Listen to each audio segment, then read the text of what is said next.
Hey there! You join me at my usual car magazine reading time in the day, when I'm usually dressed in a pink polo and black jeans in the middle of the day at my own house, alone. But that's not important. What is important is what I was looking at. The McLaren Senna. But we're not talking about the McLaren Senna today, are we? No, we're not, because you read the title and you know that what we're looking at today is actually the McLaren F1.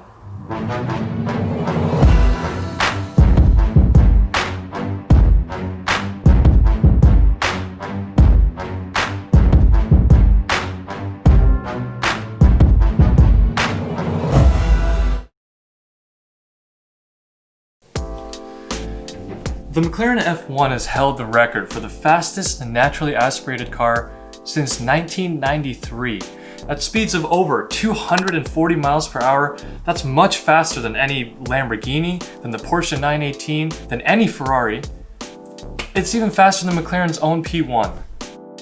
To put that into perspective, I have not been alive for as long as the McLaren F1 has held that record, nor am I ever likely to be, since many are saying that it has a high chance to hold on to that record for the rest of time. The McLaren F1's engine is specially made by BMW, and a larva stage variant of it can be found in the 850 CSI. CSI, of course, not standing for crime scene investigators, but probably something more like competition sport investigators. The engine itself is a 6.1 liter naturally aspirated V12, meaning if you open that mid-mounted engine cover looking for Whiner Niners or Breathy Boys, you're going to be looking there for a long time because they're just not there. Which means that all this power is straight motor, baby. Yeah. This is my mom's car. It's not really her car, I can't hold it in my hand, but it's a picture of one that I found off the internet. Now, for the more perceptive of you viewers, you'll have noticed that it's not a McLaren F1 either. If you had enough money to buy a nice McLaren F1, you could have either one of those or 500 of these. Yeah, you could start your own rental car company for that amount of cars. In fact, you could probably start multiple, to be honest. The McLaren F1 is now one of the most valuable cars ever, selling at around $10 million for a pristine one. The racing version of this can cost well over twice that for the best example. So there you are, a car that can give you millions back for a small initial price of, well, more than $1 million. So no, for most people this wasn't a realistic investment opportunity.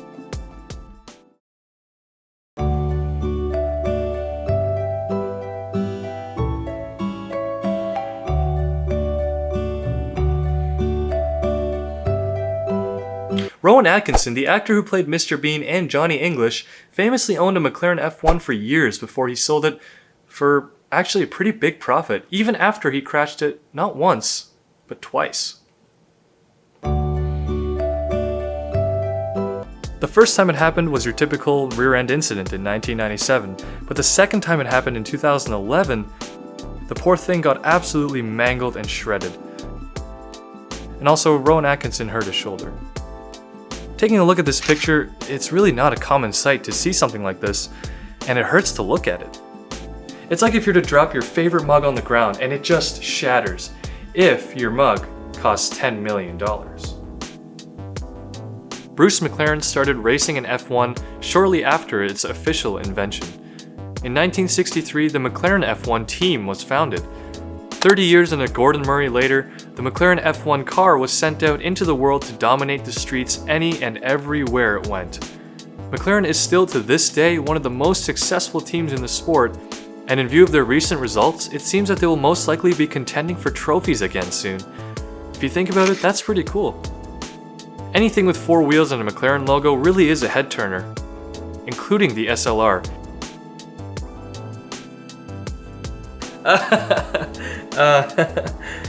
The McLaren F1 was actually McLaren's very first road car, which is kind of crazy if you think about it, because that would be like me gathering up all my friends, which are about 3 people, starting a band, making our first song, releasing it, and then less than a week later it becomes an international chart topper. I mean, it's a little different, but analogy. The McLaren F1 has not 2, not 4, but 3 seats. One in the middle slightly ahead of the other 2 and the others tucked in behind.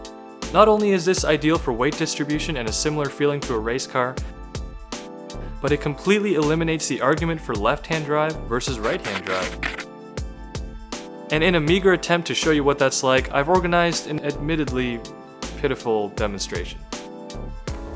You join me in my driveway alongside my car here, which is not a McLaren F1, nor is it a 3-seater, but it does have a sunroof, which will help in my demonstration. So watch carefully, this is exactly what it's like to drive a 3-seater.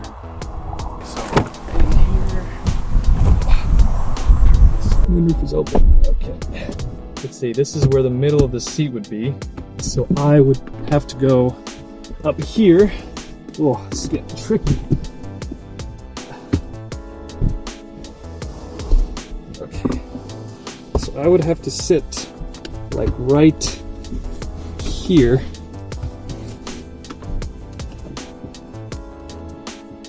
Nothing to see here, folks. Keep driving. And my hands will be right here. I'll be driving the car like this.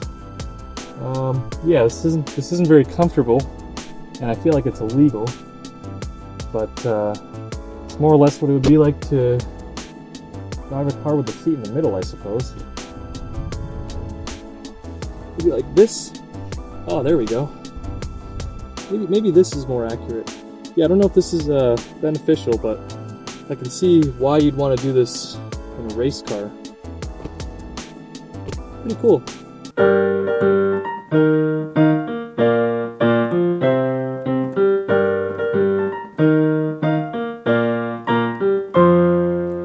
Oh hey there!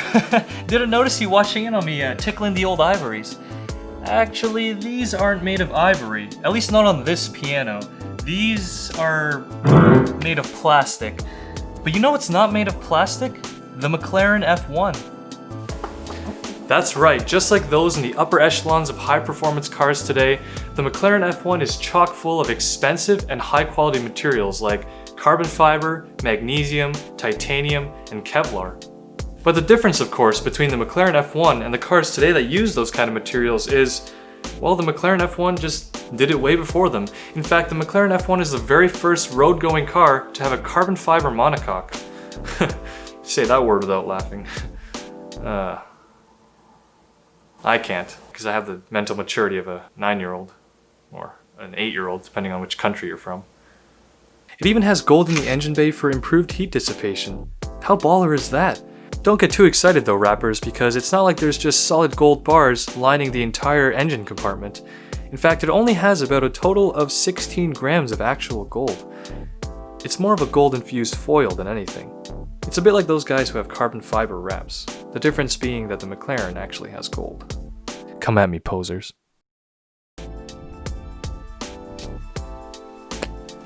Well, that's been it from the McLaren F1. I hope you learned something new today, or maybe you just heard about it for the first time, but the important thing is you enjoyed this while watching. And yeah, I guess that's it. Take care and I'll see you next time. Bye!